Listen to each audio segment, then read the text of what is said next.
Hey, and welcome back to the number one podcast in the world, the Cellarcast, episode 90. Can you believe it? We're at 90 episodes.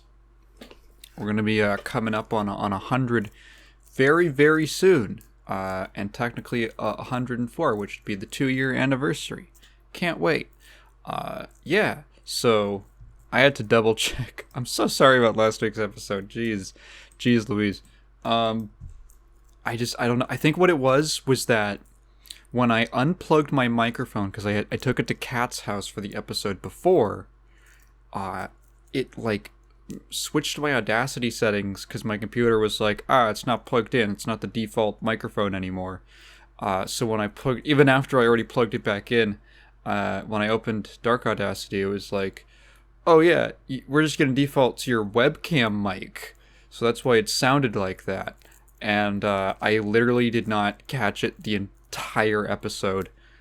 Oops. So hopefully that's the only time that ever happens. And it's weird because I'm usually so paranoid about that. Because I feel like stuff like that's happened before. Like I always check which microphone I'm using. Just to be sure. And the one time I didn't, Of course, it's the only time. Of course, it's the only time when I actually didn't check. So I had a fine week. I'm recording this on a Monday, because I was very tired. I was tired all Sunday. Partially because I had to spend a lot of mental energy learning to drive. That's right. Your guy's gonna get out on the road soon-ish, maybe? I don't know. Depends. But I've started the process of learning how to drive. I have never been behind the wheel before, and it's been one of those things that's like, yeah, we'll do it. Yeah, we'll teach you how to drive. How about this weekend? And then we all forget. And then that happens for like 4 years. So, at 21, I'm finally pulling the trigger. I'm going to become my very own Paul Walker. Oh, wait.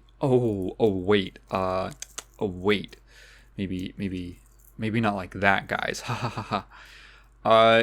So the impetus for this was because I was talking to my dad about, well, how are Kat and I going to get to Slashback, the tournament this weekend?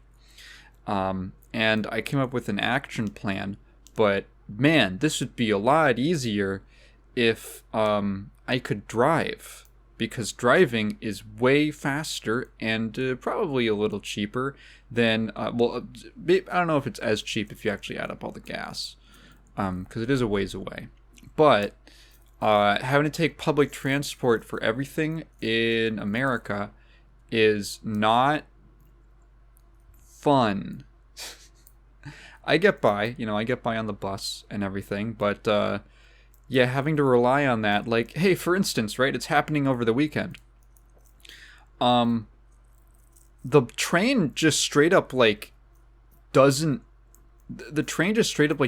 leave the station until, fucking, 8 a.m. or something like that on weekends, as opposed to 5 a.m. on weekdays. So it's like, okay, well, if my pools are at, let's say, even say, 10 a.m., I have to get there 30 minutes early because we got to do badge pickup. It's just so I'm like, my dad might have to drive us, or we take the bus really fucking early, and we have to take a connecting bus, and we're gonna spend 4 fucking hours on the bus before we even get to the tournament, and then I have to play fighting games all day. So it's like, I was like, this would be a lot easier if I could drive. Let's just fucking start the process. So on Sunday, my dad took me out to a local college in our car, and I got behind the wheel. It was interesting. It feels kind of like, it's weird. I feel like I'm not tall enough. I feel like I can't see everything that I want to, not even on the road, just in the on the console of the car and everything. The console's the one in the middle. I mean the whatever the stuff is in front of right behind the wheel. That stuff, all the dials. all the monitors and screens and stuff like that. I feel like I just can't see it unless I look over. Like we got one of those we have one of those newfangled cars where it's just the push to start thing. You don't turn a key or anything, and it has like a little light for when. What was it? It has a little light for when you have like your foot on the brake, so you can actually start it. And I can't see the light. I have to like bend over. I have to like crane around so that I can actually see. You see it. I mean, it's fine. It's not like something that I have to confirm. As long as I know that I'm just pressing down the brake, I can do it. But it's just one of those things. Like it feels a little uncomfortable. I'm still like, well, how far do I want the seat back? Everything is a little like yeah, it doesn't fit quite right yet. I also there were a couple of other things going against us. For one, it was raining. We've been having a lot of rain in California these last few weeks, and so I'm in a parking lot. I'm like and we're in hilly ass California, so this parking lot is overlooking like a somewhat steep hill right behind the curb, and we're pointed right at it. This is where my dad decided to start us off, and I have to make the turn and avoid going over the curb and down a hill. So I have never touched a wheel before of a car, so this was very comfortable, definitely very comfortable. I don't know why he decided to start us right there, but that's what we did. Baptized in flames, I guess. So I was like with most things, I was very bad at the start. I feel like with this, like a lot of things, a lot of skills that I pick up, I'm really, really bad at the start. Like well below average where you would expect someone to begin. And then I kind of have to wrap my head around it. And once I do, I think that I improve pretty quickly. And that's not me saying that. I've been told that by like tons of people, like teachers and tutors and things like that, who have like talked to me about this stuff. That I start really fucking bad, and then they're like, "Oh, actually, you improved really fast." So I was like, "All right, my dad's gonna get mad at me at the start, and he's gonna lose his temper, and I'm just gonna have to hold that, and it'll get better." So it was interesting because there's just all these things, but I realized what he said to me, which was very true. An observation he made was that I've never really paid attention to the way that people drive. Whenever like the actual process of driving, what you're doing physically in the car behind the wheel. Because whenever I've been in a car, I just kind of tune out. All that stuff is just white noise to me. Like I'm not paying attention. It's just a thing that happens. I'm so, I guess, desensitized to it. I've just never paid close attention or made any kind of observations about it. I usually just start daydreaming when I'm in the car. So, first thing that we ran into was, actually, technically the first thing was that I hit the brakes and the pedals too hard. That was something I had to learn. I was very surprised because my mind was operating with what made sense by default to me, which was input output. Like I hit the brakes, the car stops. Isn't that good enough? No. You have to ease slowly onto the brake. You have to like ease into it. And the same with the gas, like very lightly hitting the gas. And I didn't realize the car just naturally kind of moves forward when it's in drive. All this was like, okay, I don't know what the behaviors of any of these things are or how they work. Or I just had to do a lot of experimenting and getting used to it, basically. So one of the first challenges we ran into was I had to make a turn, and we're just in an empty parking lot, and I had to make a turn. There's no one here, right? But it's like I start turning the wheel, and I have no idea how far to turn it or how quickly I should turn it or how to move my hands. So I got my hands all twisted up trying to turn the wheel because I have to turn it farther, and I just never took my hands off the wheel while I was turning it. And my dad was like, "How do you not know how to do that?" I'm like, "Fuck, I don't pay attention to this shit. What are you talking about?" So he's like, "Okay, let me show you how you should move your hands." So we switched positions. And and he shows me like, okay, here's how you do the turn, and I watch his hands, and then I'm like, oh, okay, but and he's like, because he tells me like, oh, you want to have your hands at like the corner positions of the wheel, and I'm like, but Dad, you drive with your hand on the top of the wheel. And he had this moment where he's like, don't follow everything I do. That's a bit okay, so that's a bad habit. So I'm like, what do I even trust now? What do I even trust now? So I had to figure out, oh, okay, you have to like switch your hands. There's just all this coordination stuff that I could totally do. I just have to get used to it and do it a few times. One of the most one of the most surprising things to me was how much because how do I describe this? You have to do a lot of things in advance in a car, like a moment in advance. You gotta like, to put this into stupid fighting gamer terms, you gotta like buffer the inputs in a car, in order to like make it do what you want. So like, the braking is a good example of that, but also like turning, I had to like really try to. It took me a many tries to actually understand when I should begin turning faster than I thought. Like I didn't have a clear idea in my mind of where on the car, like what is the axis on the car around which it turns, which is like the front wheel of like wherever, whatever direction you're turning, right wheel if you're making a right turn, I guess. But I didn't have a clear image in my mind of like where that is. It wasn't like, it's not natural to me yet. I got better at it. The hardest thing was definitely like doing the sharp turns and stuff like that, where I would be going too fast into them, or I wouldn't be turning soon enough, and then I would either go like too wide or I would cut it too close.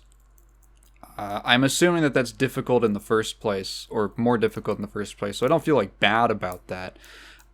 It honestly made me. We were out there for like 2 hours. I kind of just wanted to do more of it, but we had to go get groceries. So it was an interesting experience. I also have a bit of a hurdle with well, it's not even really a hurdle. It's just a reality. So I mentioned, obviously, that like, okay, yeah, there's like my dad keeps calling it the feel, the touch on the brakes and the pedals, right?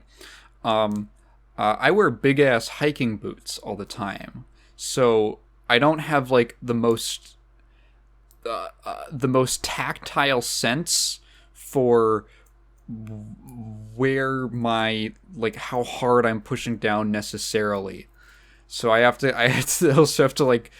basically factor that in, that there's going to be, I have to get used to like, well, it's hard to like feel it exactly, like when I push the gas a certain amount, because I can't like physically feel the pedal going down for like a couple degrees.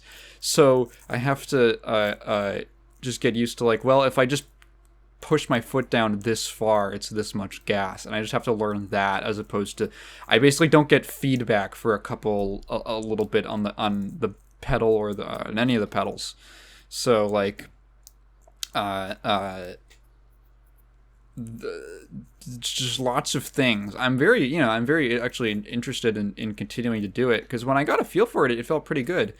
I was making like, I don't know, is this a beginner thing? When I would make turns, for instance, I would think about turns, we're in a parking lot, and we're doing kind of like a serpentine motion through it, like we're just doing every single turn, working the way through the whole lot, and I would think about it in terms of like a just moving in straight lines. And what I kind of realized was that when you're making like one turn very quickly into another one, and you have like some room to work with, it's better to make like a slightly, like, go a little. I was trying to go like, okay, I'm gonna try to make the most 90-degree turn I can, so that I'm just facing straight ahead. when actually it's a little better to, like, I don't know, give yourself some space to make the next one, like move a little further, like hit the turn at an angle where you're like driving forward a little bit, as opposed to just right straight 90-degree angle, so that when you make the next turn, you have like some room to work with, basically. That was pretty interesting. I felt okay about it. Not confident enough to, like, there's like some roads around the college and everything, like pretty quiet. We were going there on a Sunday, but I did not feel comfortable enough. Plus, obviously, it was raining. Not like pouring down raining, but just sort of that it's just gonna shower every couple minutes and stuff like that. Not like super slippery where I felt like it was dangerous or something like that, but yeah, also didn't feel super comfortable getting onto like a road where just because I'm focusing I'm still at the point where I'm focusing so intently on the very basic things that I'm doing physically that it's hard for me to pay attention to anything else. I kind of compare it actually to, funny enough, learning how to play the genre of fighting games. Like, I noticed this is very true. Like, when I first started, Skullgirls was like the first game I really tried to learn, and I remember someone saying that, like, when you're first starting out in the genre, you pay a lot of attention to your character, to your own character. Like, during the match, you'll be watching your own character. That's because when you press a button, you don't know exactly what it's going to do, or where it's going to put you or something like that. So you're watching your character to kind of like just confirm it and then like almost react to what you yourself have done. And then as you get comfortable with your character, excuse me, you push a button and you don't have to think about what it's doing. You already know. It's just like, it's excuse me, it's just a known, yeah, you don't have, there's zero thought process involved in it. I know that I hit this button, it's this move. And then you end up looking at the opponent's character, because these games are basically deterministic. So no matter where I am, I know that when I make an input, if I dash, if I run, if I walk forward or backwards or jump, I basically always know, I'm familiar enough with these things that I always know where my character is going to be, and I'm just watching for what the opponent does.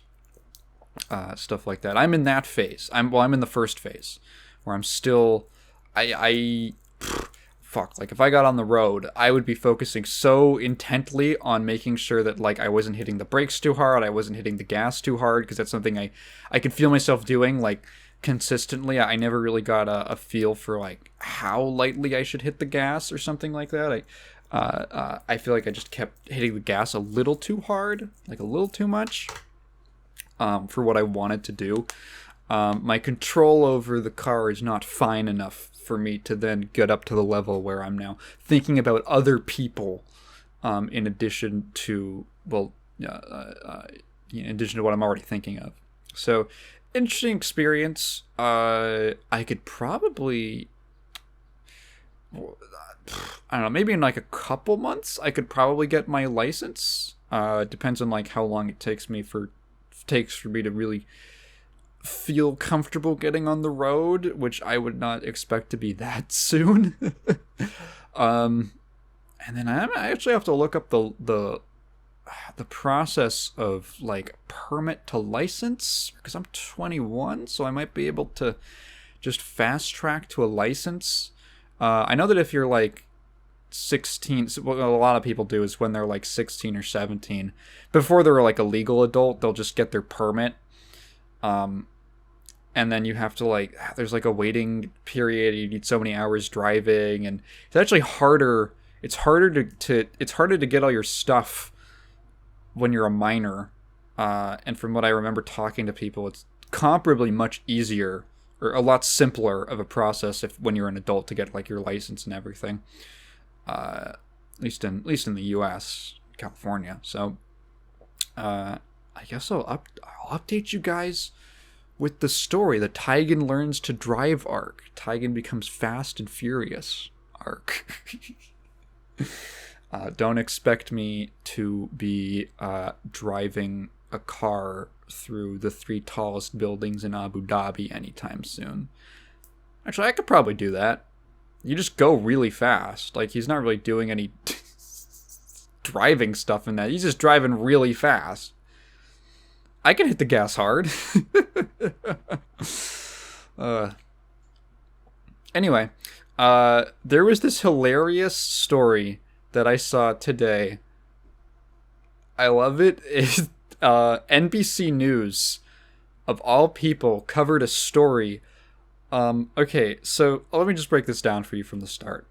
So a parent, no, it wasn't a parent who got it. It was like some family, some gift. Basically, this kid gets a gift. It's a mini Super Nintendo for their birthday or something like that. It's a mini Super Nintendo. Just one of those, like, the mini SNES that Nintendo made, with a bunch of SNES games on it. Except, it's not the Nintendo mini SNES. No, not by a long shot. It is a bootleg mini SNES.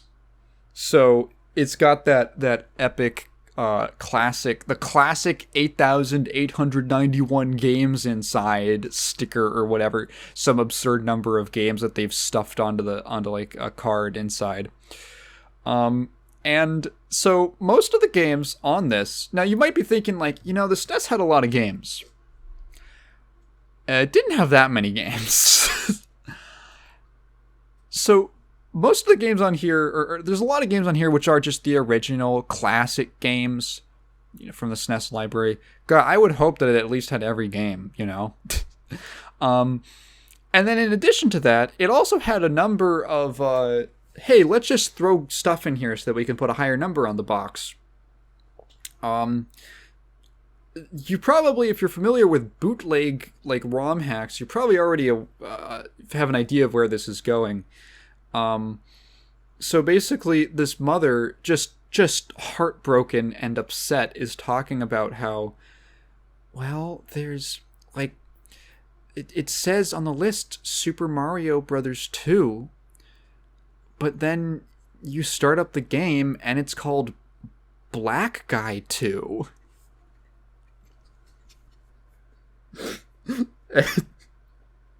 And NBC News has just censored the entire screen. Something smells really sweet in the back. Is someone making something like a pastry? With my sniffer.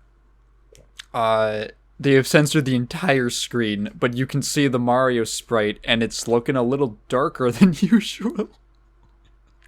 For Mario 2.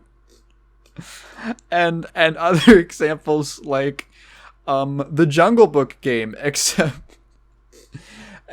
Mowgli is just naked and has this little child penis out.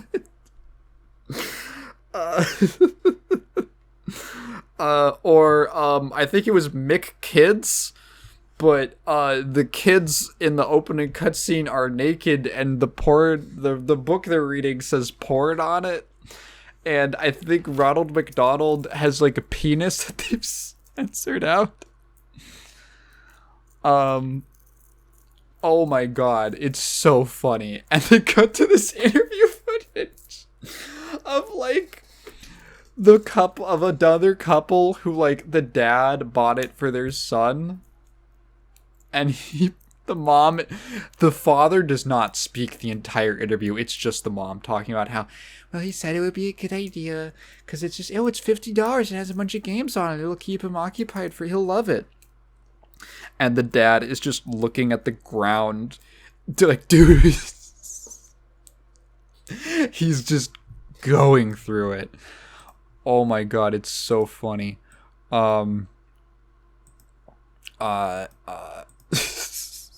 They bring in this fucking I don't know who this expert guy is that they bring in, but he's some dude who is this man who's just like, he's sitting in an office and he's just like, yeah, so if you look at it, it says like action game, and it's got them split up into categories of just random assets that they stole. One of the action game one, for some reason, is just Luigi's sprite from Paper Mario. I guess not his sprite. Is it a sprite at that point? I guess they're 3D models? I actually don't know how that was achieved in Paper Mario. Are they like polygons? Or are they like 2D? I don't know how they did that actually in Paper Mario. And then it's like, yeah, you look at the action games, and you know, it looks... oh, Mickey Mouse 3. It looks like, yeah, a normal game. I love Mickey Mouse 3. And then you get to Jungle Book, and Mowgli's got his little baby penis. Oh, it's so funny. And it's like, oh yeah, it's being sold on all these different websites. This is, oh my god, this fucking Mick Kids with Ronald McDonald's penis. They're like, I can't believe people are just selling these pedophiliac games. I think this dude they bring in is actually just like an NBC News guy. Yeah, it's just so funny to see these worlds collide. If you've spent any time looking at like NES ROM hacks and stuff like that, there's just a million of these of like, wouldn't it be funny if like I just replaced this word with like a racial slur, or like, oh, what if I just made a new sprite and it was naked, and just like seeing that thrown onto this thing, and like parents encountering this world of lowbrow, edgy ROM hacks is so cool. It's so funny. And the thing is, like, yeah, Nintendo could stop it, but it's like, why even bother? Why even bother, dude? It's funny because Nintendo's so litigious, but like, you're not gonna shut down, because most of these are like Chinese bootleg systems. They just don't have I don't know if they have like literally any way of enforcing their copyright in China. Like, everyone just throws up their hands when it comes to that stuff.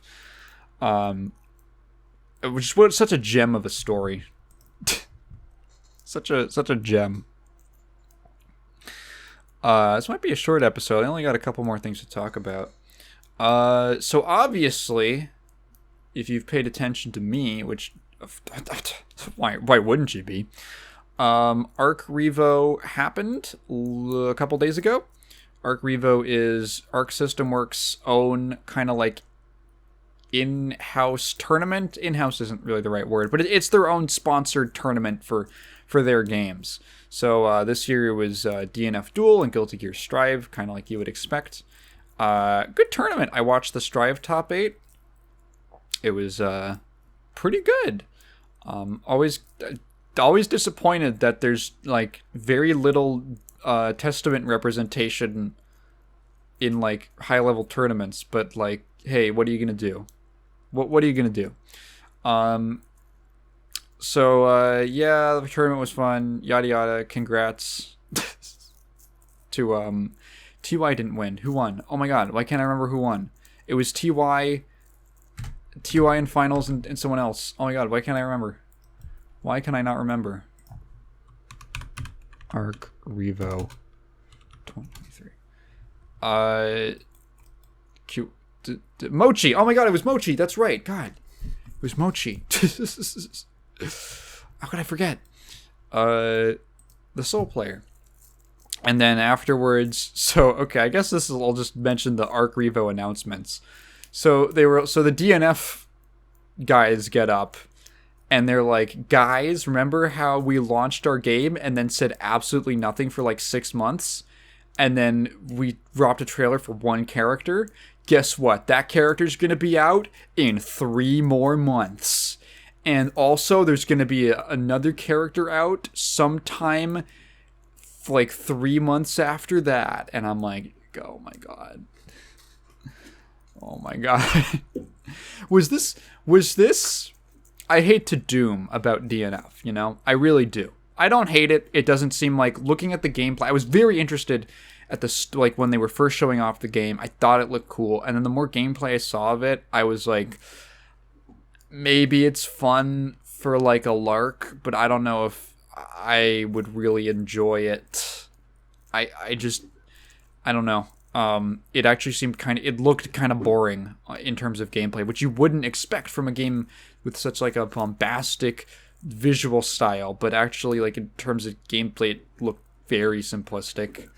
And I'm talking about just like in terms of every single DNF duel match I saw was like a little bit of back and forth, and then one person got like one hit and then won the entire game, or they like did not entirely win the round, and then the opponent got one hit and then won the game off of that. And I was like, all right, not quite my cup of tea. But man, I have to wonder, did who was it? Nexon? Nexon I think owns DFO. Was it Nexon that were just like super, were they really cagey about giving them money or something like that? Were they like really hesitant to give them any more money to actually support the game post launch? They haven't even do it. They did put out like one balance update. They put out like one balance patch, and then there was like 3 nerfs, and they were like, the next patches were going to be all buffs, and I was like, that is not going to make me interested in this game. The thing that would make me interested in DNF would be like more mechanics.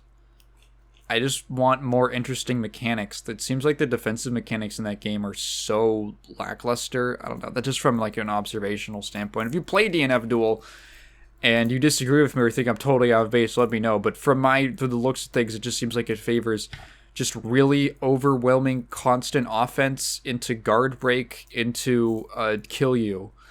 And if not, awakening into overwhelming offense into guard break into kill you. So, it was really funny because they mentioned that like, oh, we're gonna add new systems. You're gonna have an option of a new awakening mode, a new like awakening mode that you could pick. I guess like a V trigger or something like that, and the new ones could be more powerful. And they fucking cut back to Sajam on the desk, and he's like, did they say more powerful? Did they say more? Yeah, man, this game will exist for a little while longer, but maybe it could come back. Maybe it'll come back. But like, man, this feels like a game from like 7 years ago. Maybe even before that. Like, we're gonna put out a character. We're gonna put out another character a few months later. We're going to put out another character a few months later with, like, no balance patches, seemingly no extra features or anything like that. It's like, oh, wow, this game is... They're playing this very confident for a game with a very small player base. And then immediately into Strive, which was the stuff I was interested in, Daisuke came out and he made a funny joke where he said, someone told me yesterday that Guilty Gear changed their life, and I'm hoping that they meant for the better. Daisuke is so funny. I love Daisuke. I love how he got confirmed that he's a muncher. He's a snacker. In that one like live stream or something where they were like, yeah. So Daisuke's known for he's just always snacking around the office. He's always snacking on something. So they call him like Mogu Watari, which is just Mogu is just munch. Like munch in Japanese. So it was like Munchsuke Watari is basically what his nickname around the office. Also, I want to talk about this before we get into the new character. So there's this Guilty Gear art book, which I actually own the physical copy of. I think it's the Guilty Gear X like 2000 to 2007 illustrations or something like that. It's not some name like that. Great art book, just full of Daisuke's art, as well as a couple other artists who worked on the series.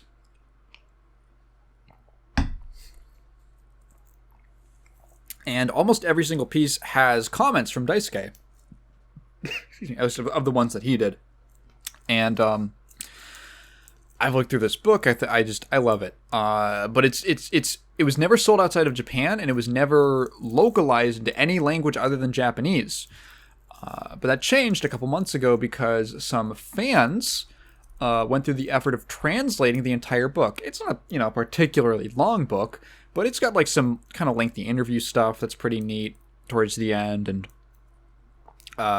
great effort. So that's just on like archive.org if you want to look it up. Really interesting, and if you've never like looked through that book before, I would totally recommend it, because looking through that and then seeing the comments, well, okay, so the comments might change your experience, because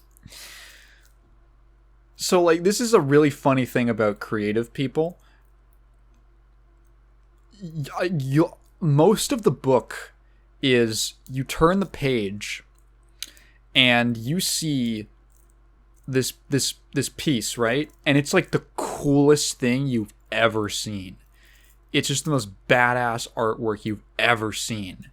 And then you look at the comment underneath, and Daisuke is just saying, this sucks so bad. Like, I'm so sorry. I will do better next time. That's like half the book. That's the majority of the book, to be honest, is him apologizing because he thinks his artwork sucks. There's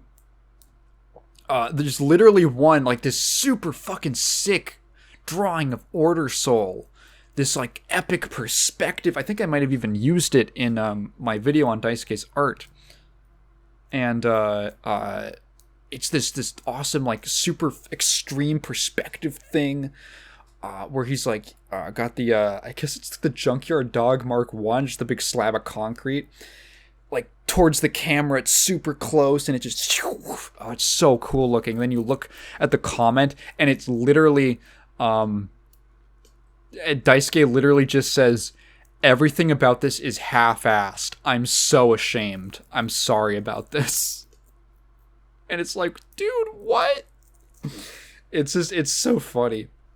I've heard he's actually a very, like, for as bombastic as his art is, and like most of the stuff he creates and like his music, and his games, apparently very modest guy in real life, like very quiet, kind of reserved dude.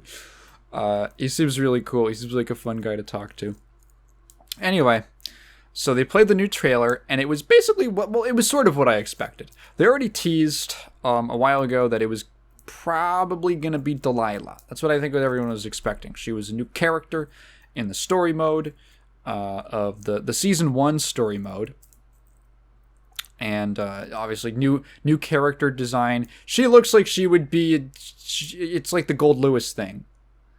There's too much effort put into this character design for her to just be like a side character, and she's too prominent in the story. I guess there's exceptions, like Robo-Kai or something like that, but in Exerd.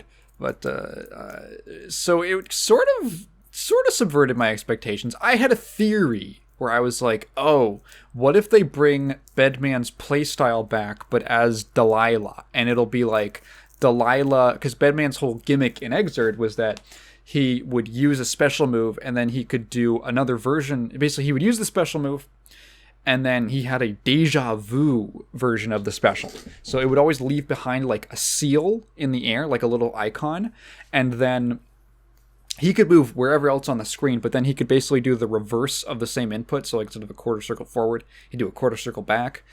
And then basically like a clone of Bedman, a little like psychic clone, would appear at the symbol, the icon, and then it would do the special move. It would repeat it.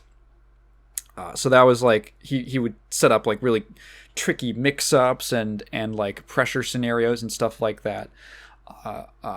Cool character to actually watch. A lot of people don't care for Bedman. I honestly did not expect him to come back, but I was like, okay, if they do, they have. I think my guess would be that it would be like Delilah uses a move, right? Delilah uses a move that's similar to a move that Bedman had. And then because they already set up that like, okay, well the bed is still alive, but even though Bedman's dead, the bed is alive. The man in the bed is dead, but the bed is not dead. and it like has his soul or something in it. Who knows? And it's like all fucked up and broken, and tattered and shattered. So it's like, okay, so what if they? I don't know if I mentioned this on the podcast, but my idea was Delilah does a move that's similar to Bedman's, and then instead of like, you know how Bedman would create like a deja vu little clone of himself when he would like repeat the move, instead the bed comes out and repeats the move or something like that. Maybe they could, I don't know, add something else to it, but like that was my idea for how they could redo that kind of a play style. Maybe give Delilah some of her own, maybe like her own moveset apart from like Bedman specials, like different normals, and maybe like Delilah's specials could have worked a little differently, but the deja vu versions that the bed did would be the old Bedman moves, huh? Like Delilah throws out a different kind of projectile, and then the bed comes out and it throws the Bedman style projectile, that kind of thing. No, that's not what they ended up doing, and I was a little surprised, but it seems like it's just bringing Bedman back, but a little different with a couple little changes. So one of the things that so first of all, it's not Delilah, it is Bedman with a question mark. It's Bedman? Bedman? Bedman has... I made a tweet about how it's Bedman and Delilah. They're both together, but I made a tweet about how Bedman in Strive is the same character as BB Hood. And that is because Delilah does not actually do any fighting. Delilah is just there. Kind of similar to BB Hood's dog. BB Hood's dog is just there to look scared when she like shoots a rocket and to kind of prance around with her. So what I'm saying is that Delilah is a dog. Delilah does have that kind of like dog energy. You know what I'm talking about? Like, she doesn't have that dog in her, but she is the dog. So it looks like, because there's a shot where you can tell, like, okay, yeah, Delilah doesn't really do anything. If you pay attention, you can tell that, like, they're literally on, like, different layers of the screen. Like, Delilah is, I think, always she's on, like, a layer in front of Bedman, if you know what I'm talking about. Like, she'll always appear in front of him on the stage. So, like, Bedman is the actual character, or the bed is the actual character that you're controlling. Delilah is just there to react and look freaked out. Which, I'm imagining some people might be a little disappointed. Then again, I don't know how many people were actually excited to play as Delilah. But I think visually it actually looks really cool. Like, so they actually delayed this character by like 2 weeks or something, and which they said for polish reasons, and I was like, did they mean bug fixes? And maybe, but also it might have literally just been they wanted to add more stuff to the animations, like add more shit to Delilah. Visually, I think that they look really cool together when they're doing things, because she reacts to like everything that he's doing, and it's really cool looking. I'm just like, if I just thumb through the video, I guess. Yeah, like every single animation, the bed slam, she's like holding onto the bed. She's always like holding on to like one of the arms. When he jumps, she looks all worried. He's doing the throw, and she's like, ah. It's funny. So I was like, okay, so it's just Bedman then. But then I watched the trailer back, and I did a little slow-mo, because I was like, okay, well, how much original Bedman stuff does the new version of the character actually have? And I think this version of the character actually has more stuff than the old Xrd version. So just from like observation, I'm pretty sure he has at least one new special. At least one. So I just made a couple notes. So he keeps the spin, the little top spin move, keeps the bed slam. The head projectile move from Xrd is now like it's been changed. It's like a similar idea, but it's been changed to kind of reflect how the bed's all broken and messed up. It actually weirdly reminds me a lot of ways of like the Fiddlesticks rework from League of Legends. which is like one of the best reworks they ever did. Very similar feeling between these two characters for me, like the kind of shambly nightmare kind of creatures. So instead of just like throwing a projectile, it's like this weird. I checked it out. There's a shot where what does he do? Yeah, so he's just pressuring Sin, and then I even was just because I was so curious as to like what moves that he kept.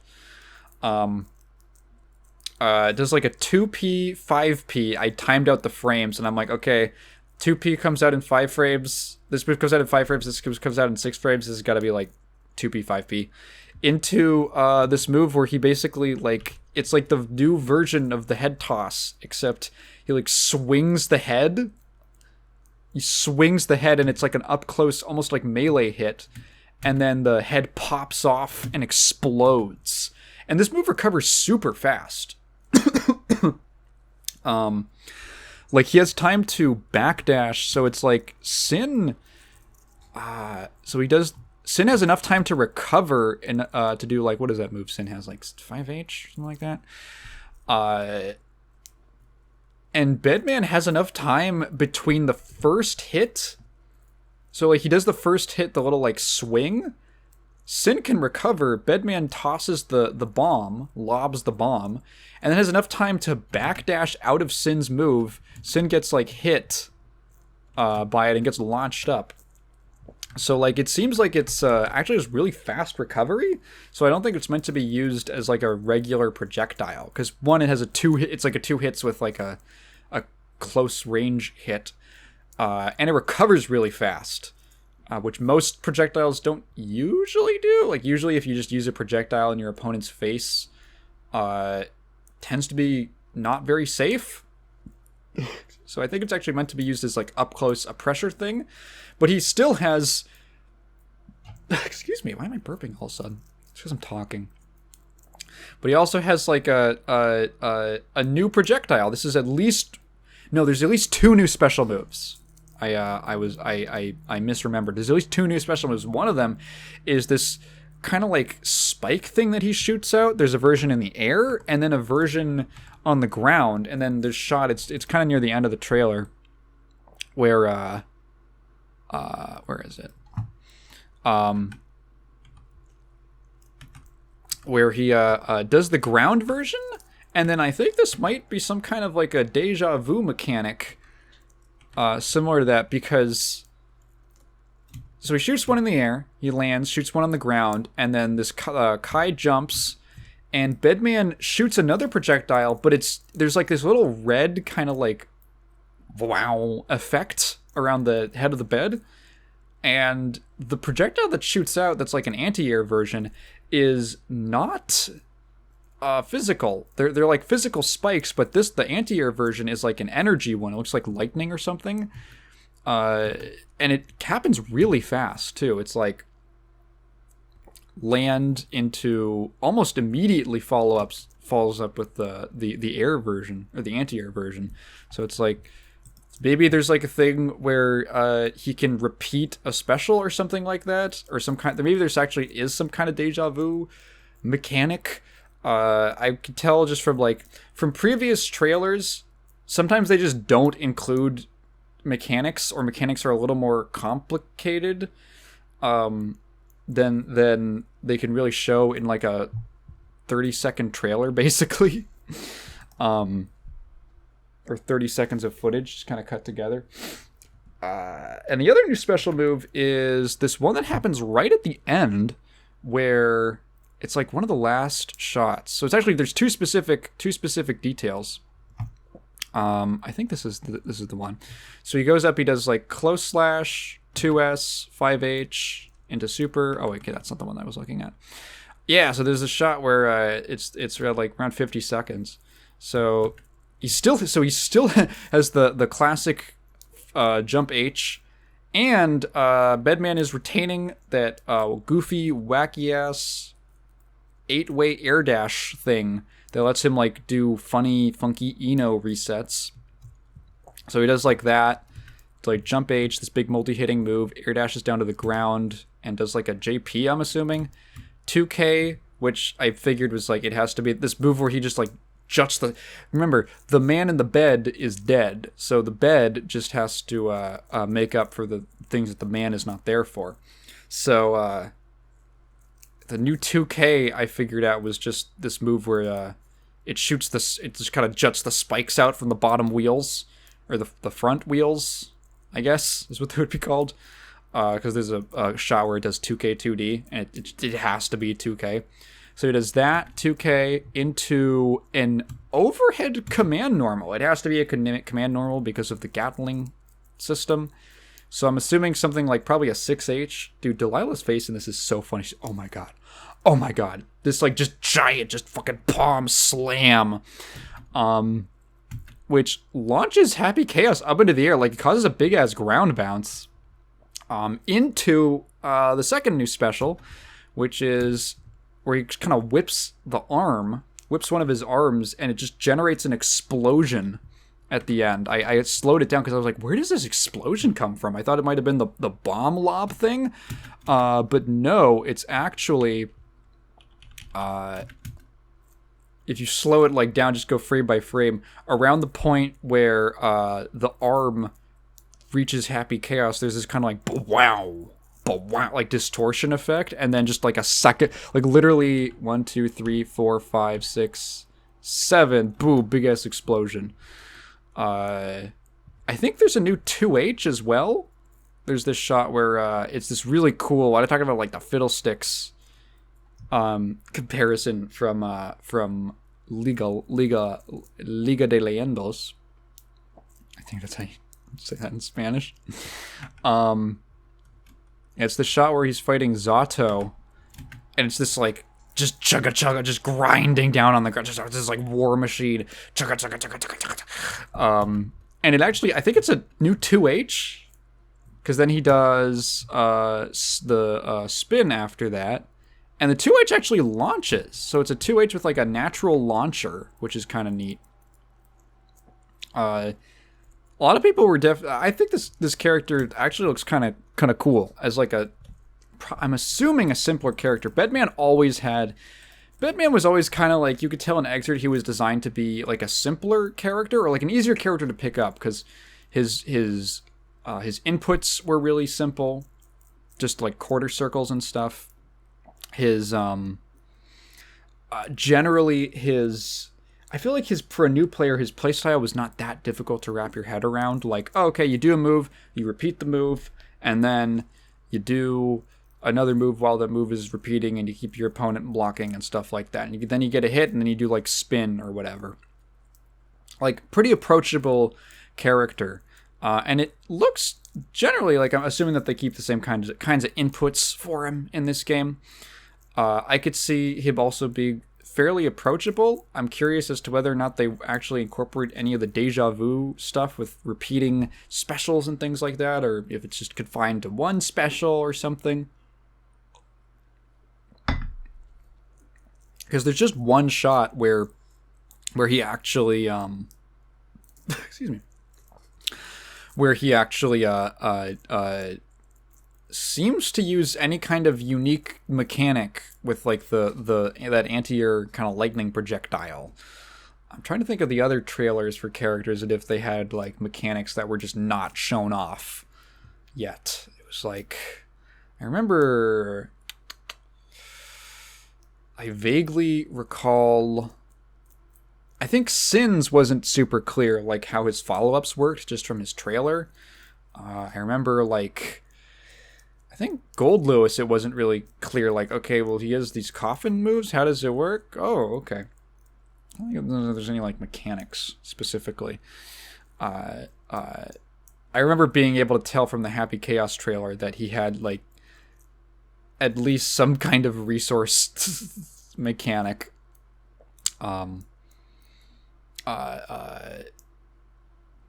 Yeah, so I think he looks cool. I know a lot of people weren't super excited for him. I know there's people who fucking hate, they're like, God, season 2 sucks. And where's Johnny? And like, And they also teased at the end of the trailer that Asuka is the last character for the season. And it's funny because, like, I could totally see how none of these characters would be your speed, but, like, I feel like this is actually a pretty decent season. Okay, so here's a funny observation I made. So, you're like, this season doesn't have any, like, fan favorite characters. No, it does. It was Bridget. That was Bridget. A lot of people don't realize this. There was this kind of like ever since Bridget's been out, it's like, why? I've seen people be like, why is Bridget so popular? Why is Bridget so? I just feel like everyone's talking about Bridget. Bridget has always been an uber popular character in Japan, just specifically in Japan. She was one of the most popular Guilty Gear characters because she's like a cute anime girl. Well, for most of her history, was a cute anime cross-dressing boy before Strive. So naturally also spread by means of being a notable character. How do I say this in a sensitive way? Bridget was very popular for being in porn in Japan for a long time. So a lot of people just know about Guilty Gear through Bridget. So, like, when Bridget came out... So here's the thing. So Bridget was only in the XX games. That was where she debuted. She might have been in some weird spin-off, like Vast Edge or something that no one played. But for the most part, she was basically just confined to the XX games. She skipped Exerd, and Exerd was where more people in the West started to take notice of Guilty Gear. So if you just weren't paying attention, to the series before Exerd, you probably just didn't know who Bridget was, or you just weren't that familiar, because she was on break for like 7 years from the series. So kind of the same deal with Testament. It's funny because Exerd is like the one game that Testament skipped out on. Testament's been in like almost every Guilty Gear game, funny enough. And people also like vaguely remembered Testament, like, oh yeah, I remember Guilty Gear XX on like the PS2 kind of thing. That was like the extent of most people's memories of the series pre-Exerd. So like, yes, Bridget was the fan favorite character for this season. That was what it was. And for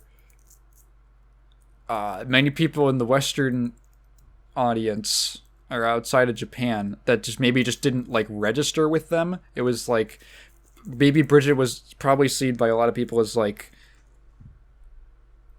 what would you call it? Like a wild card kind of pick, that kind of thing. But no, that's what she was supposed to be. That's the equivalent of they did a popularity poll a while ago for Strive, but it was like every single character in the series. And I remember there was like a big discrepancy between characters that were popular in Japan and characters that were popular in other regions. I'm actually curious. Guilty Gear character popularity poll. Yeah, here it is. Can I get a high quality version of this image? Yeah, so that's great. So like, who are the top most popular characters? This was in 2022, like August 2022. They did this. North America, Slayer Johnny ABBA. South America, ABBA Slayer Johnny. Oh no, it was like, what other playable characters would you like to see in Guilty Gear Strive in the future? So kind of basically the most requested characters. Actually really interesting. And in Europe, it was Slayer, Johnny, Dizzy, and then number 4 was ABBA. So it's actually really interesting that ABBA's pretty popular. ABBA's one of those characters that I think she's such a good design. Like, she's so cool. She looks so cool. Like, when you see her, I feel like people who don't really know anything about Guilty Gear would maybe watch XX one time, and ABBA's just one of those character designs that sticks out in your mind. So yeah, like, Slayer Johnny Abba, Slayer Johnny Abba, Slayer Johnny Dizzy, and Abba. And then you get to Japan. Bridget Elfelt Asuka. Is Johnny's number 5 on the list? Slayer's number 7. Sin was like number 10. Like you could tell in on all of these, Sin is just generally more popular in other regions. Japan has very different taste. The Japanese audience has a very different taste for Guilty Gear. And then in Korea, number 1 was Elfelt, Dizzy, and Johnny. I guess Korea's a little closer to the other regions, but it's like, yeah, Bridget was a character for Japan. Bridget's on the other list, but much lower. Man, Bedman is not on any of these. Bedman's not on any of these. That's so funny. Korea really likes Kum. They really like Kum Haehyun. That's interesting. Is Haehyun... Wait, do I have to check? Is it... Wait, that's... I'm just dumb. Isn't Haehyun Korean? Isn't Haehyun actually just Korean? Yeah, they're literally... She's literally Korean. Of course, I guess she would be popular.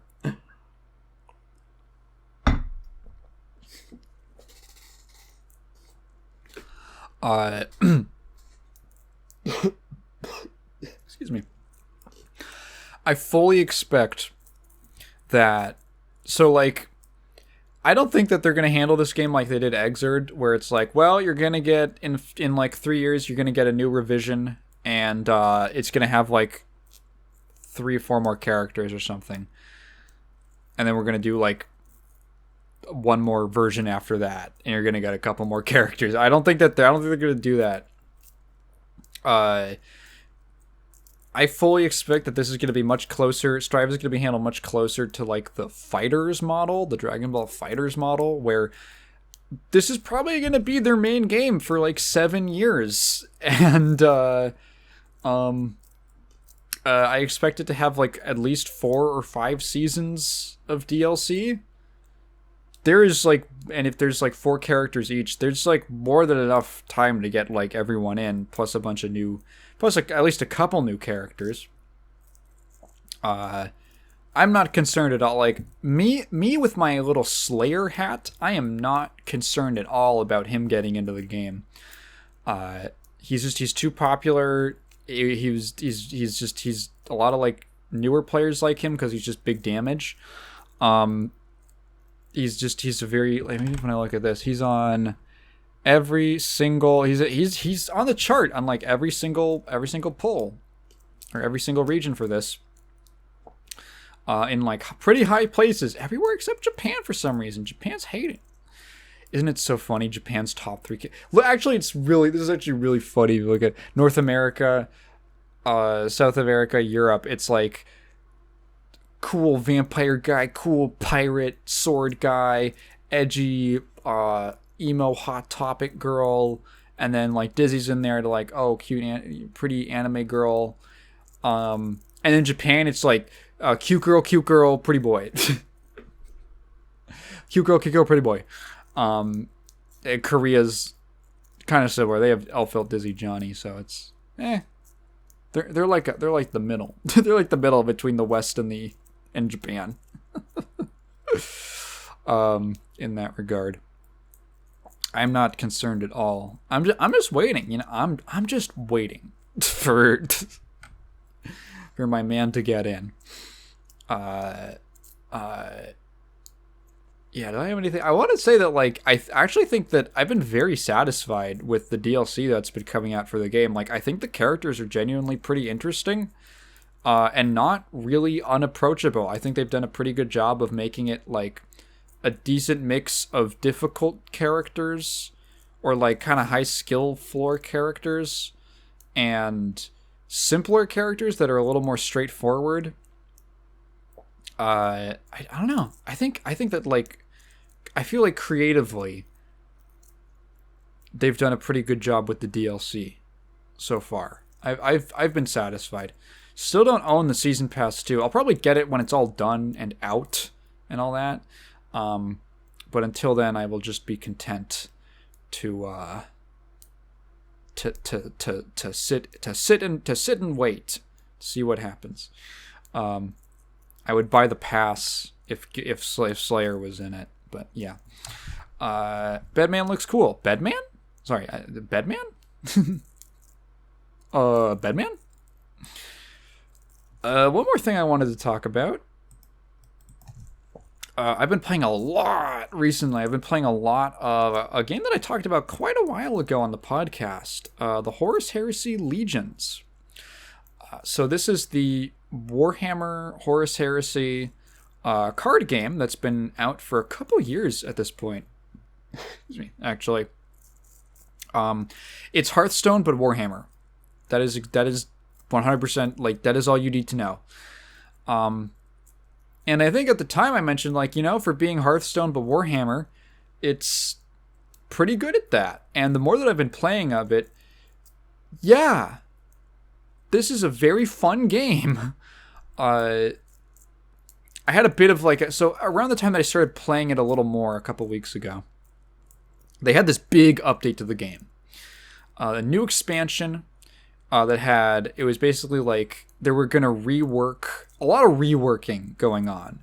Part of it was reworking three different factions which they've been kind of rolling out in stages, and then reworking the, I guess, progressions and reward system of the game.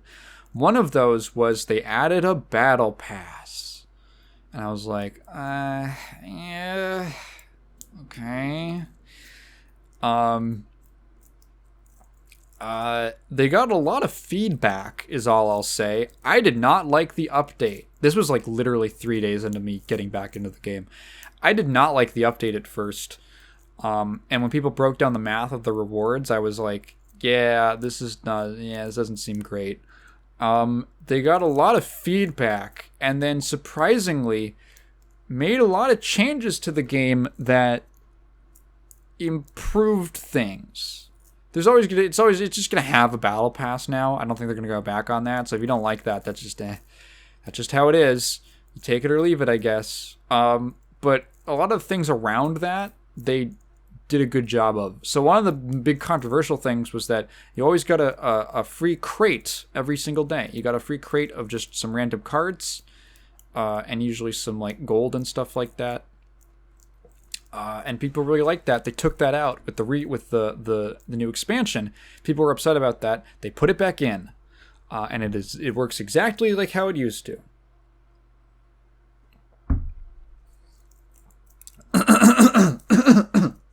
Yeah. I cough, so I try to drink something, and then it goes down the wrong pipe. Anyway. Right, so what was I talking about? So they added that back, and then one of the simplest changes they made that I think is actually great. So they have this thing in the game called events. And events are basically big community-wide. Yeah, it's a community-wide participation thing. So basically, the idea is that they pick two. It's always two chaos warlords versus two imperial warlords, like loyalist warlords. You pick one of them, and then you go through a draft. You do like just a draft pick if they serve you 3 cards. 3 sets of 3 cards. You pick one of the sets. And then you just build up a 30-card deck from there, and then you go play, and you have 3 lives, essentially. You can take 3 losses, and then you're out. And then the more wins you rack up, the more rewards you get when you finally get out.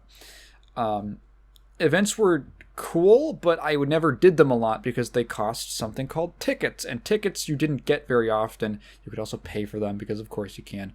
I was very conservative with my tickets. They added a thing where, so one of they added all these like daily quests and things like that. Daily missions. If you do the one to get 3 wins, which is generally not too difficult to do if you have a decent deck. You just get a free, not a ticket, but a free event entry. They don't stack, but it's like fine. It's fine. Basically, just like the next time you want to enter an event, you just get to do it for free, which has resulted in I have been saving up a bunch of tickets from just getting random rewards, and also I've been playing a ton of events. Like I have not spent a single ticket in like weeks, and I'm doing an event almost daily, and they are really fun. It's basically an excuse for you to play with a faction and a warlord that you have never played with before, and to go through a full draft, and basically no expense to you. You've got nothing on the line because it was free. I totally like. So right now it was well, they change it as the event progresses.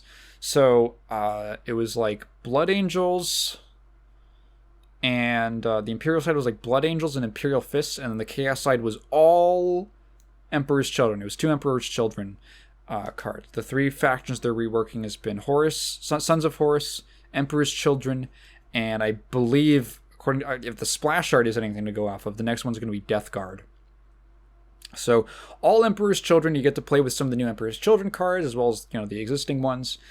And I have never been that interested in the Emperor's Children as a faction, but they are really, really fun. Actually, I would probably say one of the more difficult factions to play. Their main mechanic, which is unique to them, is a lot of their cards have this mechanic called Perfection, which is where it has an effect that triggers, excuse me, if playing that card spends the rest of your energy, which is like your mana, if you're coming from Hearthstone. So basically doing, and they have a lot of things, they have a lot of ways to reduce card costs and manipulate card costs. So doing the math and sequencing properly is actually really important with them. And I had to do a lot of I had a lot of moments where I miscalculated something by I was off by 1, and it basically screwed up the play I was trying to make. Where I reduced something in cost, I played something else, and then I went to do my Perfection. I realized, oh shit, I have 1 too many energy, fuck, and I can't spend an energy. Difficult, interesting kinds of plays, but really powerful. It's basically a deck that is designed, or a play style that's designed where the longer they go on, like if you get to the end game with Emperor's Children, they could just become completely unstoppable because all your shit costs nothing. You just get to play huge end game cards for like peanuts, and it was fun. It was really fun to make it work when I had a good draft, at least. So that's been really fun. And then the Battle Pass is serviceable in the sense that you can pick specifically what faction you want your cards to be from. So you're actually able to build up specifically an army or a deck of that army or that faction. So that makes it okay.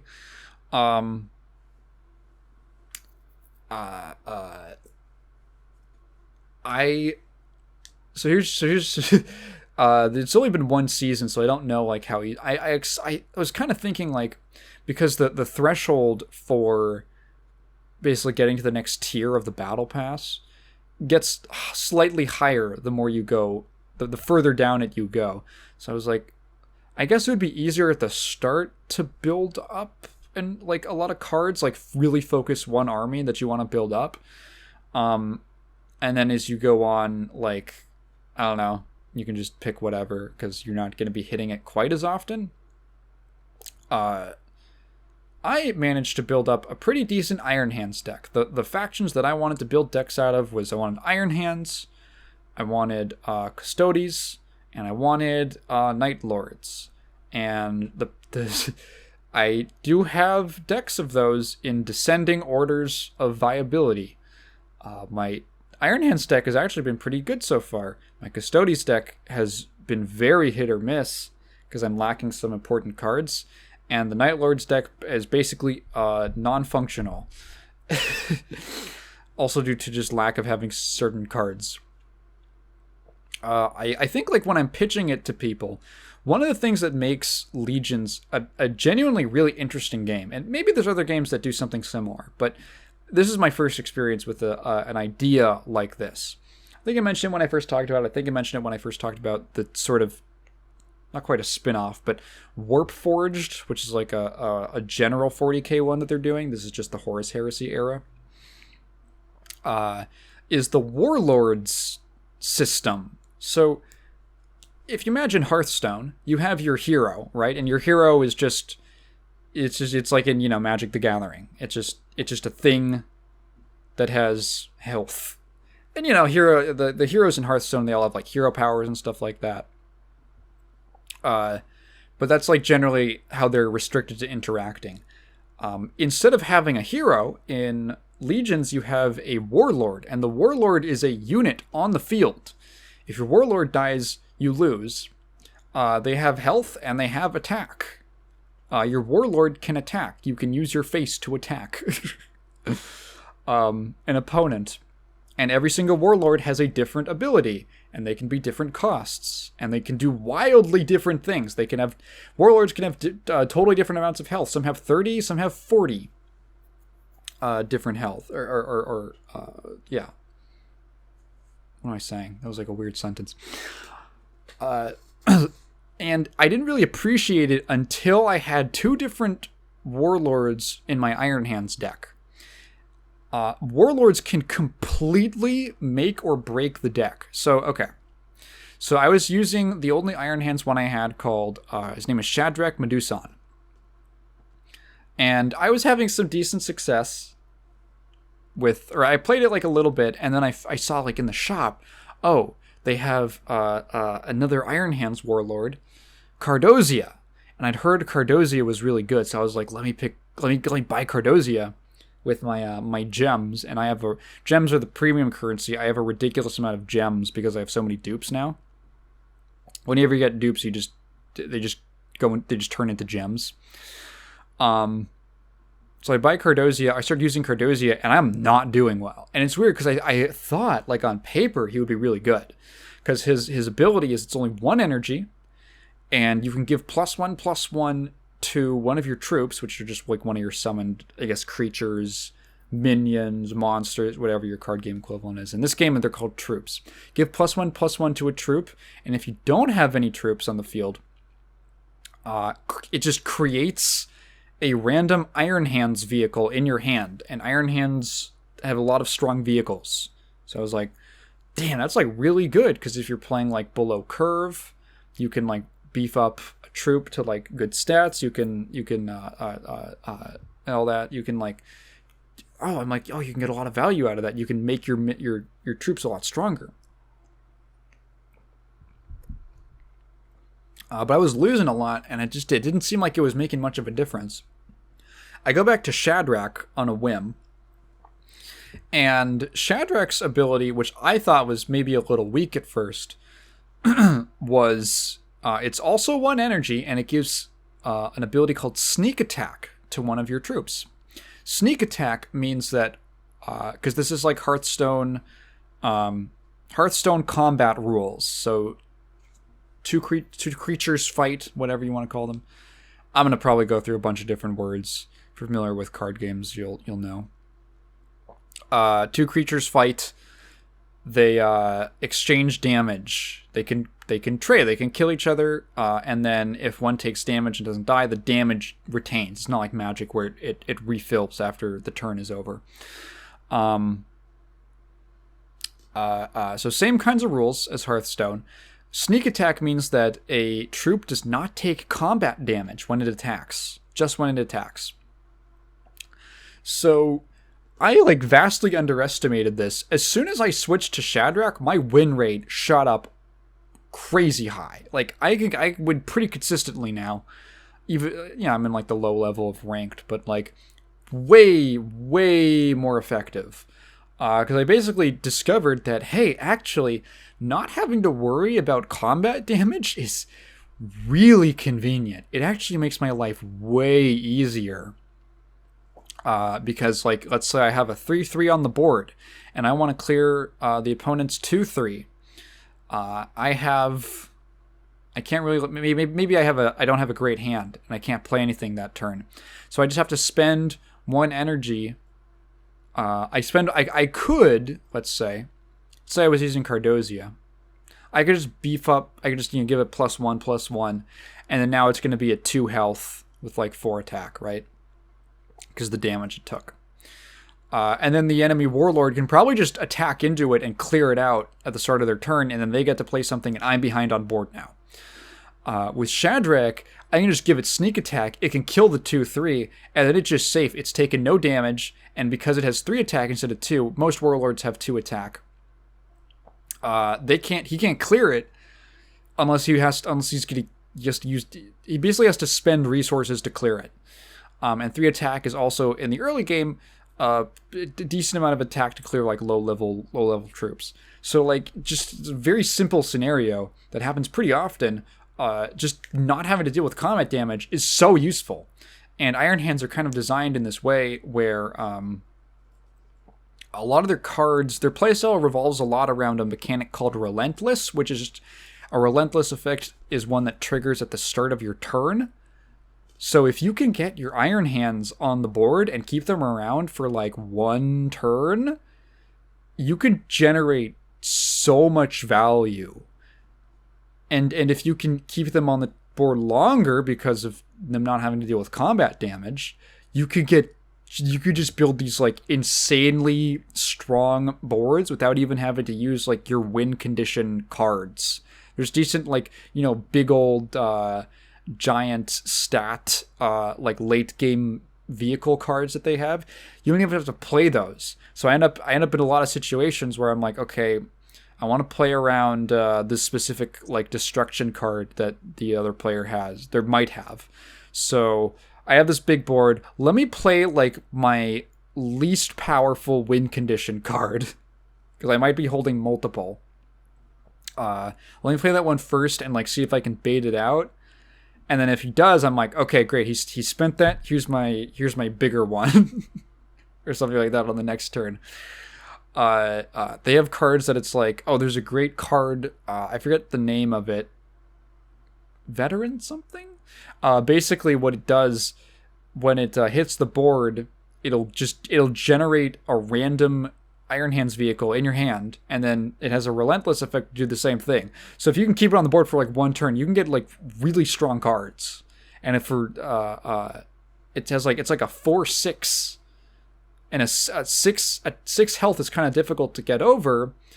But it might be easier if it has to attack into something, and so it's got only like 4 health or 3 health or something like that. But nope, I give it sneak attack and it still has 6 health, and it's basically just I get to ping something for 4 damage every single turn using it, and it's continuously generating me big ass late game cards in my hand.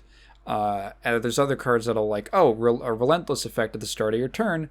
It'll give +1/+1 to a random friendly troop. Keep that around for a while. Oh my god, now all my troops have just big stout lines. There's cards that will have some kind of effect where they will make your other cards repeat their Relentless effects. And just all this stuff just starts stacking and stacking and stacking. If you can prevent an Iron Hands deck, or at least the one that I'm running, from like getting a foot in early, you can kind of like keep them down. But if you give my deck like a second to breathe, like if you have like even 1 turn at the start of the game where you can't really play anything, and I get to play like a decent stat monster for the turn, I might literally just win the game off that. It's really strong, really strong, and all it had to do was just I had to just change what my warlord was. Like literally just make or break the deck. The other faction that I really liked was Custodes, because these are just the factions that I like in Warhammer. So in Warhammer, I think that Custodes are like translated really well into this game. In Warhammer lore, the Custodes are basically like, they're a tier above the Space Marines, but they're below the Primarchs. They're basically super duper powerful golden armor defenders of Terra. They're like the personal bodyguards of the Emperor. There's only 1,000 of them because they are so expensive and costly and just time-consuming to make. That there can only be so many, and they're uber duper powerful. So that is translated into this card game by the Custodes cards they have ridiculous stats, like 2 energy to get like a 3/4 with Frontline, which is this game's version of Taunt, if you played Hearthstone. So imagine in Hearthstone, a 2 mana 3/4 with Taunt, and the downside that they'll have is the way that they're kind of balanced against this is the Custodes kind of, their unique mechanic that appears on a lot of their cards is called Sentinel. Sentinel means that as long as a card with Sentinel is on the board, you don't draw cards at the start of your turn. So you just skip your draw phase. So it's kind of this balance. It's an interesting deck to play, or an interesting faction to play, because there's this balance between like, well, I'm getting crazy high value for what I'm spending, but there's also the downside that I'm not getting more options. That's kind of what keeps them in check. Excuse me. So there's sort of this balance between, well, sometimes you want your troop to die so that you could draw something. They also have, they have some cards that let them draw. There's a pretty good one that you play it and you draw as many cards. You draw cards until you have as many as your opponent has. Excuse me. So like that one, it's a little situational, but like, you can kind of recover a little bit if you're really running out of options. They have a card that when it kills something, which is a mechanic called Battle Honor, and it has like Battle Honor. So when you kill an enemy troop, it'll draw a card. That's its effect. Cool, but there's like specific cards that I know because I've played other Custodes players, and they'll play a card. I'm like, wow, that's really good. Like there's like what is it? It's like a 5 energy, and it's called like Hunting Claws or something like that. Hunting Eagles, that's what it is. It's like a 5 energy 6/5. And it has these 2 mechanics called First Strike and Flank. Flank is, I think Hearthstone has a version of it called Rush. So it can attack the turn that it's played, but it can't attack the enemy warlord. It can't go face. And First Strike means that when it declares an attack, if it would kill the enemy, doesn't matter how much attack the enemy card has, if it would kill them, it just doesn't take battle damage. So if it's attacking basically anything with 6 or less health, it doesn't take any battle damage. Just ridiculously strong card. And I don't have that one. Another one would be like, here's anything to talk about. So Legions is very interesting in that it's balanced, almost seemingly to be a slower game. One of the things that kind of frustrated me in Hearthstone was how it felt like the game, every single expansion, they were just making the game faster and faster. Maybe they've rectified that, but just a lot of just like really fast play styles. It seemed like they were catering towards. It's also a problem that Yu-Gi-Oh has. Legions has a lot of built-in mechanics that are like, a lot of power is gated around having to wait, basically. So one of the most common ones is that there's every single faction has, I'm pretty sure every single faction, almost every single one at least, has what's called a mission or something of the sort, which I think are kind of like, I think in Hearthstone they call them quests or something like that. Basically the missions it'll be like, okay, so a Custodes mission, or the Custodes mission is at the start of your turn, it wants you to start your turn with a Custodes troop in play like 5 times. And once you accomplish that, it will, you get like a 1 energy card that gives your warlord a new effect. Pretty much every single one of them works like this in some way.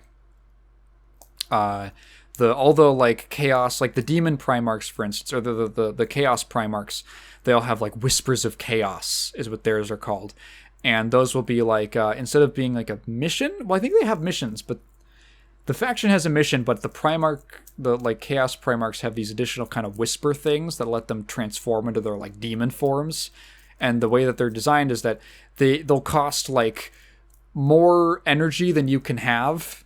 It'll cost like 15 or 20 energy, but you always start the game with it, and in your hand, and when a certain thing happens, it reduces in cost. So like Fulgrim, who's the Primarch of the Emperor's Children, his whisper is costs like 15 or something energy, because much like Hearthstone, you can only have 10, and it reduces by, I think, 1 or 2 in cost whenever you play a card that has had its own cost reduced.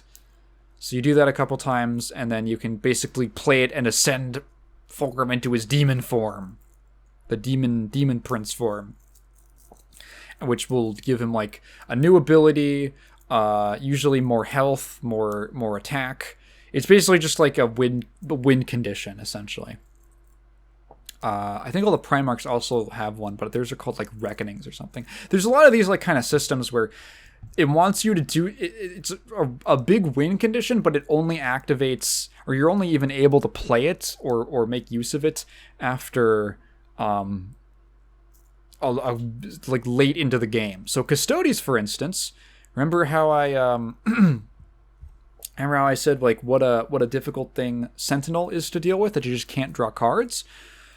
Their mission gives you a card that basically, when you play it, it gives your Warlord a new ability, which is it's a relentless ability. Triggers at the start of your turn. You draw a card, so you will regardless draw a card at the start of your turn. And if you don't have a Sentinel card on the field, you'll just draw. I think you'll just draw like 2 cards. And if the card you drew with this relentless effect is a Custodes troop, which it should be, because you're playing Custodes, it just instantly puts that troop into play, like triggering any effects that happen when it's played and all that. It's really strong. So just like you don't have to spend, and you basically can get like 2 giant ass cards on the field in one turn. You can just cheat out cards onto the field. Like crazy win condition to be met. Like really difficult to deal with. It's that kind of like a spike in power. You can make a massive comeback with that.